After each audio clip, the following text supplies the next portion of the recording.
What's up, boys and girls of YouTube? SirAllAboutMusic here, bringing you an album review for Pink Floyd's third full-length studio album, Ummagumma. But before we get to this incredibly schizophrenic and fucked up album, should I do the soundtracks? That is more Zabriskie Point and Obscured by Clouds. Should I review those? Should I go over those? I can't decide, so I'm leaving it up to you guys. So get back to me on that. I would have done more, but of course I have no idea if I should do it or not. So we're just gonna move on to Ummagumma. And Ummagumma is one fucking weird album, and it's kind of, you know, in a lot of ways it's the forgotten album of Floyd's discography, because, you know, once you get past Dark Side of the Moon, that's where a lot of Pink Floyd fans sit, is Dark Side of the Moon, Wish You Were Here, Animals, The Wall, that era.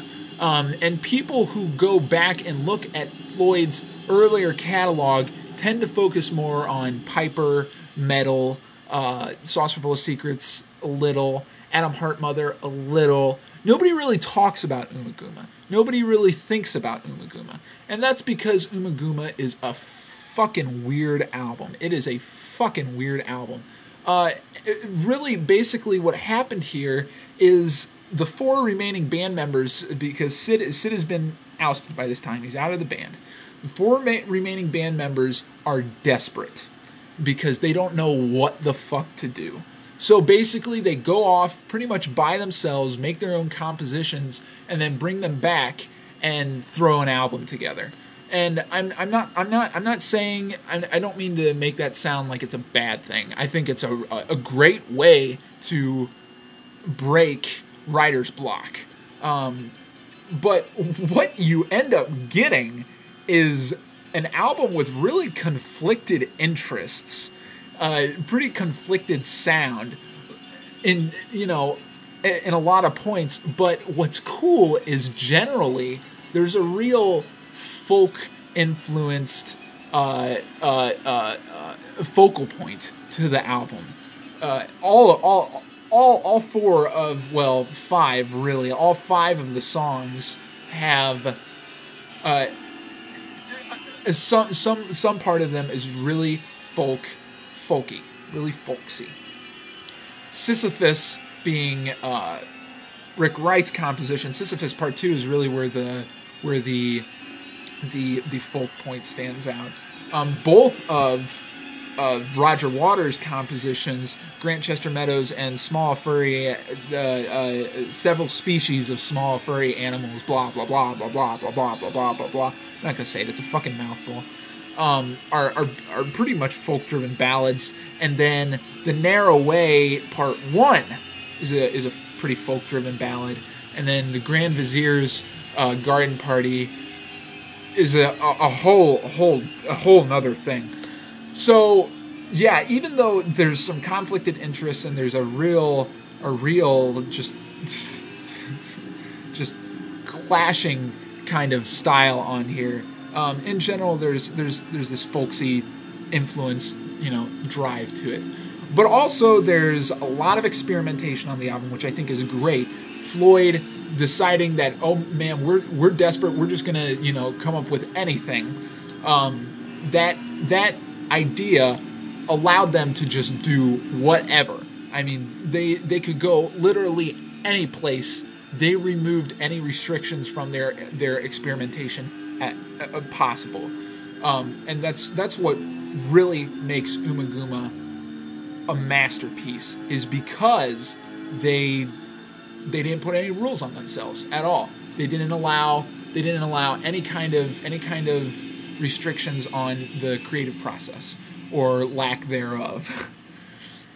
So what you end up getting is a couple of tracks that are extremely abstract, extremely twisted, and pretty fucked up.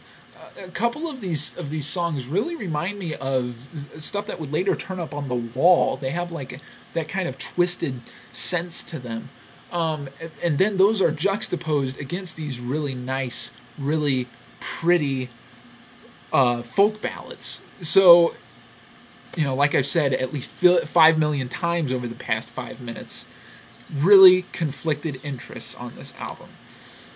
But in general, it's not bad, and it's definitely something that I would recommend to Pink Floyd fans. Of it, I would not recommend this to Pink Floyd fans who are only into Dark Side of the Moon, To the Wall. I mean, don't bother.